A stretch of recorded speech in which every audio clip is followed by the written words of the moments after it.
মাননীয় প্রধানমন্ত্রী, আপনি প্রথম বলেছেন স্বপ্ন নয় পরিকল্পনা, কথা নয় কাজ।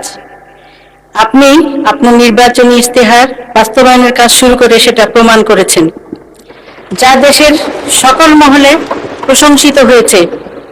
মাননীয় প্রধানমন্ত্রী, পহেলা বৈশাখ বাংলা নববর্ষে কৃষকদের জন্য যে কৃষিকার্ড বিতরণের পরিকল্পনা হাতে নিয়েছেন, সেটা সারা বাংলাদেশের সকল উপজেলায় কৃষকদের হাতে কবে নাগাদ পৌঁছতে পারে, আপনার কাছে সবিনয়ে জানতে চাই।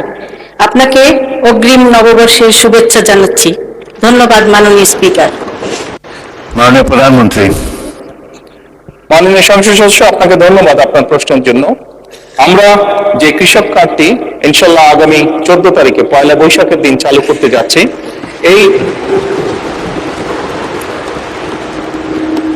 এই পাইলট কর্মসূচির আওতায় এরই ভিতরে আমরা প্রায় মোটামুটি ভাবে 22,000 বিভিন্ন ধরনের কৃষক, প্রায় 22,000কে এই পাইলট প্রজেক্টের আওতায় নিয়ে এসেছি।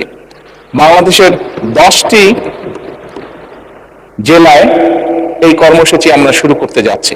আপনি যদি জিজ্ঞেস করেছেন যে কবে নাগাদ সমগ্র বাংলাদেশে এটি সকল কৃষককে আমরা দিতে পারবো, বাংলাদেশে সরকারের কাছে যে হিসাব আছে তাতে প্রায় 2,75,00,000 কাছাকাছি কৃষক আছে, প্লাস মাইনাস।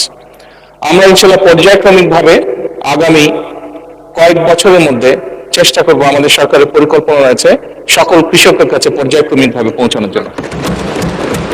ধন্যবাদ।